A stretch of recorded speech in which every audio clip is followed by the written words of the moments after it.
سلام هم قبیله، یا حالتون چطوره؟ چه خبر؟ امروز هم با یه سوال جنجالی دیگه اومدیم بین مردم تا نظراتشون رو بشنویم. با من تا آخر این ماجرا همراه باشید. من یک هم قبیله‌ای هستم.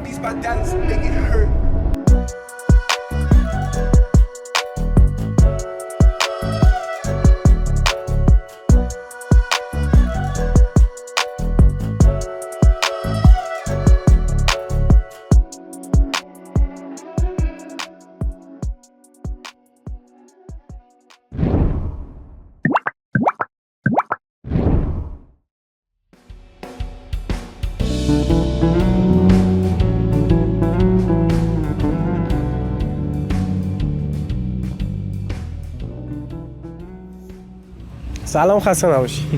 سلام، خسته نباشی. سلام، مرسی. سلام، وقتت بخیر. سلام، وقت شما بخیر. سلام، وقتت بخیر. سلام، خوب هستی شما؟ قربونت، خسته نباشی. سلامت باشی، ممنونم. یه سوال، اگه برگردی به گذشته چه چیزایی تغییر میدی تو زندگیت؟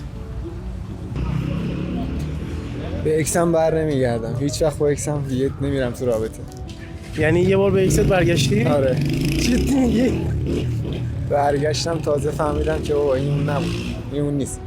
اشتباه که خیلی داشتم ولی خب اونا رو اصلا برام مهم نیست، مهم دلم بود که دیگه داداش رفت دیگه. تو زندگی خیلی سخت بود. من یه سوال، خیلی چیزا رو باید تغییر بدی واقعا، خیلی هر چی که دوست داری بگو. بیشتر سعی میکنم مثلا همین باشم ولی بیشتر خوبی کنم به بقیه. یعنی تو الان خوبی نمی‌کردی؟ نه اینکه نکنم و بیشتر دوست داشتم مثلا به بقیه لطف کنم، یه حس خوبی بهم میده. چه سوال سختی پرسیدی. من شاید از ایران مهاجرت میکردم. فقط مهاجرت؟ مهاجرت دیگه، آره دیگه. چرا مهاجرت می‌کردی؟ واسه آرامشم، واسه یه مقداری حالا شرایط بهتر مملکت که توی ایران خیلی وجود نداره. شاید مهاجرت میکردم، شاید اونم کار سختیه. اگه برگردی به گذشته چه چیزایی رو تغییر میدی؟ هیچ وقت سلام واسه بقیه نمیذاشتم. چی؟ هیچ وقت سلام واسه بقیه نمیذاشتم. صدتو برای بقیه نمیذاشتی؟ چون هیچ وقت قدر نمیدونن دیگه. برای کی؟ یعنی فرد خاصی مورد نظرته؟ نه کلا همه. صدتو برای همه نمیذاشتی؟ آره، مثلا نمیذاشتم. یه جورایی دیگه. خوردی مثلا خیلی زیاد. میگن 100 اوکی باشی 100 درتو میولن دیگه. همیشه این حرف میزنن. خب چرا الان مهاجرت نمی‌کنی؟ الان دیگه خیلی سخته، چون که دیگه یه مسیرایی طی کردم، دیگه مقداری حالا بخوام مهاجرت کنم دوباره بعد از صفر شروع کنم. برای همین یه مقداری الان دیگه حوصله از صفر شروع کردن ندارم. پس یعنی الان نسبت به قبل سخت شده مهاجرت که آسان‌تر شده دیگه، الان رفتن راحت‌تره ولی از صفر شروع کردن توی سن و سالی که ما هستیم مقدار مشکله. چون مهاجرت هم یه جوری سن و سال داره دیگه، چون دیر بری دیگه فایده نداره. آره دیگه، مثلا من توی نهایتاً 22 سالگیش از ایران بره اگه میخواد واقعا مهاجرت بکنه. اگه نه بعد که دیگه حالا یه شغلی شروع کردی، حالا زندگی تو استارت زدی به حدی رسونی دیگه، بعد از اون کار سختی میشه. یعنی شکست عشقی خوردی؟ آره دیگه. یعنی رابطه اینقدر عمیق بوده ها؟ آره. تازه است؟ نه. برای خیلی تقریبا 2 سال میگذره. 2 سال خورده‌ای از اون برگشتن هم میگذره تازه. 2 سال تازه از اون برگشتنه میگذره. آره. عجب. دیگه چی به غیر از این؟ به دنیا نمیومدم. به دنیا نمیومدی؟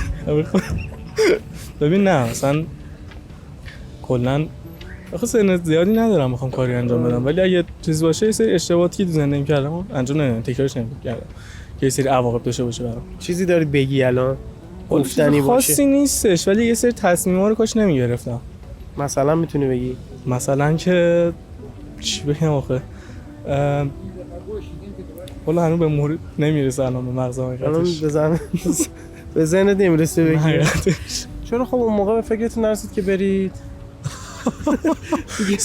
نه اون موقع هم رسید، اتفاقا خیلی اقداماتش رو انجام دادم ولی خب اون موقع مقداری دل کندم، مثل الان برام سخت بود از حالا اون دلبستگیایی که وجود داره. خانواده و اینا. آره، خانواده، دوستان، مقدار سخت بود. الان خیلی سخت‌تر شده. شاید اون موقع راحت‌تر میتونستم دل بکنم، الان دیگه اصلا خیلی کار سخته. بس اصلا کلا کنسل مهاجرتتون، چون هم دلتنگی هم دوست داشتی بری نمیشده، الانم که اصلا نمیشه. ما چی بگیم آقا یه سری چیزا هست که نباید بگیم باید هم اونا رو بگیم یعنی غیر از اونا چیز دیگه نداری؟ والله یه چیزی که مثلا نباید میومدیم ایران میدونی آره من از اون بر اومدم نباید میومدیم ایران و همونجا میشستیم تو کار خودمون بهتر بود اینجا اومدیم ایران نبودی؟ تو اتباعی؟ بله چپ خواستم کدوم شهر بودی؟ من هرات فقط همین چیز دیگه ای نیست تو زندگیت بخوای مثلا انجامش ندی یا فلان و یه چیزی بوده که بد بوده یا چی؟ خب طبیعی آره معمولا اکثرا همه آدما یه سری اشتباه انجام دادن که میگن آخ حاجی مثلا من اگه برمیگشتم الان به اون تایم مثلا این کارو نمی‌کردم و این چیز نرمالیه. برای مثال مثلا بخوام عرض کنم یارو مثلا از دوستش ضربه میخوره حتی میگه کاشی مثلا با این دیگه رفاقت نکنم برمیگشتم دیگه اصلا باش رفاقت نمی‌کردم کاشی میتونستم برگردم. به غیر از اون مالیه مسئله مالیه زودتر یه شغلی رو شروع میکردم یا سعی میکردم چند تا شغل تو دستم بگیرم به خاطر اینکه تو ایران داشت با یه شغل نمیشه به خدا. آره دیگه هدفی که دوست داری برسی وگرنه چرا با اسنپ هم میشه کار کرد. آره ببین خب این من اونورم بودم خیلی حالا فکر کنی خیلی آش دهنسوزی هم هست نیست واقعا چرا شرایط قشنگی هم برات فراهم نمیشه منتها به هر حال تا جوونی میتونی با یه سری شرایط کنار بیای بعد از اون که سنت میره بالاتر کنار اومدن با بعضی شرایط سخت‌تر میشه سخت هست بعداً سخت‌تر میشه یعنی الان یعنی که نباید میمدی ایران بله یعنی اونجا بهتر از ایران بود؟ نه بهتر نبود همونجا کار می‌کردیم اینجا جز کارگری جایی نمی‌رسیدیم اونجا زحمت می‌کشیدیم یه جایی می‌رسیدیم بالاخره. خب چرا اومدی؟ بالاخره اشتباه کردیم دیگه میگیم پشیمونیم به خاطر این نه که ایران جای بدی باشه ایران خیلی خوبه به ما هم خیلی لطف کرده وایسیم همه وقت ما رو نگه داشته ولی کلا وایسیم همونجا کار کنیم اینجا به غیر از کارگری هیچ جا نمی ولی اونجا بالاخره بزرگتر می‌شدیم یه کاری کاسبی ایران مینداختیم میدونستیم چی به چی هستن. توی شروع کار اگه مثلا دانشجویی بری تحصیلی بری که حالا شرایط فرق میکنه میداری شرایط شاید اوکازیون تر باشه ولی اگه بخوای کاری بری خب تا یه مثلا حداقل 4 تا 5 سال نمیذارن پیشرفت خاصی بکنی یعنی باید اون زمانش بگذره. این چیزیه که من خودم از دوستان شنیدم مثلا کانادا انگلیس اینا زیر 5 سال نمیذارن اصلا شما پیشرفت خاصی بکنی جزء قوانینشونه که تو اون 5 سال خب میگید که خیلی سخته دیگه گذراندن 5 سال با یه شرایط خیلی حالا رد پایین کار سختیه ولی خب اونم خوبه دیگه نمیگم بد باشه ولی خب آره منم خیلی چیزا هست ممکنه عوض بکنم برگردم به اون دوران دیگه. یعنی میگی یه چیز طبیعی بین همه هست تو زندگی همه هست باید باش کنار بیایم دیگه یعنی بودنش آخه میدونی خیلی سوال کلیشه‌ایه چیزی که نمیتونه آدم تغییرش بده بیشتر هرس میخوره ولی کم پیش میاد آدم به اکسش برگرده دیگه خیلی معلومه کار کرد دیگه یا خیلی دوستش داشتی ها؟ آره خیلی دوستش داشتم خدایی دارم تو روشم میگم حالا اگه باشه خوش میدونی کیه به قول هیچ کس میدونه با کیم. آره خیلی کارا هست که نمی‌کنم ولی عاشقی نمی‌کنم. عاشقی نمی‌کنی؟ آره. سخته. آره. دیگه چی؟ دیگه هست دیگه حالا یعنی از اون عاشقی هم راستی شکست خوردی؟ آره. ولی کی بوده؟ تقریبا 2 هفته میشه. 2 هفته پیش شکست عشقی خوردی؟ جدی میگی؟ بعد بچه ایرانی؟ نه بچه افغانستان. بچه افغانستانی؟ کی اومدی؟ من 6 ساله ایران. 6 سال اینجایی. چی شد خب داستان شد اینطوری؟ خب نمیدونم دلیلش هم نمیدونم ولی نشد دیگه. چند وقت با هم بودید؟ من یه مدتی بودیم البته زیاد طولانی هم نمی 1.5 سال بود. حالا نشد دیگه. بعد 1.5 سال کنسل شد ها؟ گفت نمیخوام؟ نه البته اون مقصر نبود دیگه حالا یه سری دیگه مقصر شد. یه کسای دیگه مقصر شدن که این یعنی باعث شد که نشد که جدا بشید. من پیش خودم میگم وقتی مثلا یه اشتباهی برات پیش میاد یه اتفاقی پیش میاد از خودت 2 تا سوال بپرس میتونم کاری بکنم یا نمیتونم کاری بکنم. تا جوابش مثلا آدم وقتی میتونه کاری بکنه او که انجامش بده ولی وقتی نمیتونی دیگه ازش بگذر ولش درس بگی ازش سعی کن دیگه تکرارش نکنی با رد چی بره دیگه. آره دیگه نه اینکه بشین 4 ساعت هرس بخوری بگی آخ حاجی کاش اون کارو نمی‌کردم کاش برگردم به اون دوران چی میشد مثلا من میتونستم برگردم که چی فایده نداره. آره دیگه فقط حسرت حال آدم بد میشه. آره دیگه ولی خب یه سوالیه که پیش میاد دیگه، هر چقدر آدم اینو بگه بازم پیش خودش میگه حاجی کاش کی میشد برگرد.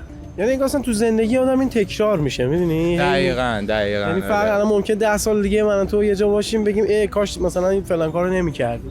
آره یعنی جزء زندگی محسوب میشه. آره دیگه جزء روتینشه. مرسی ازت، ممنونم. خیلی خوشحال شدم. سلامت باشی. قربونت. سلام. هنوز ازدواج که نکرده بود؟ نه، یعنی نامزد رفتم. نبودی که؟ خواستگاری هم رفتم. خواستگاری رفتی؟ همین در اون 2 هفته هم نمیشه.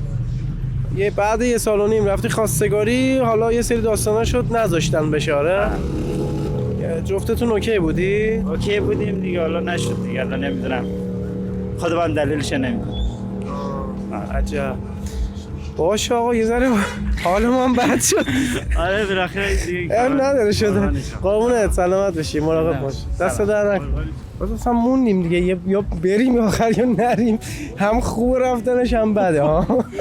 دیگه به این بستگی به خود شخص داره دیگه. اگه مثل من باشی من میگم بمون بعد یه جایی مثلا حسرت بخوری، ولی اگه بری باز هم جایی حسرت بخوری. هیچ وقت همه چیزو نمیشه همزمان به دست آورد. به هر حال میگم بعد از یه چیزهایی بگذری.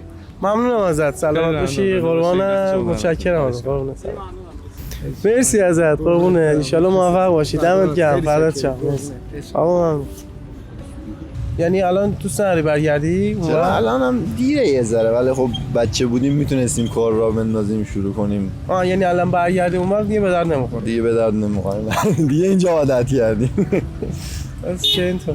دیگه چیز دیگه نداری بگی؟ نه دیگه 2-3 تا هست نمیگم. یه دفعه آره میبینن داستان میشه. اونا رو می‌خواستم عوض کنم والا. اونا رو نمیخوام بگم داستان قابل پخش نیست. آره اونا سخته. اینم نمیخواستم بگم، ولی دیگه ایران هم خوبه برای ما، ولی دیگه نیای شهر خود آدم بهتره.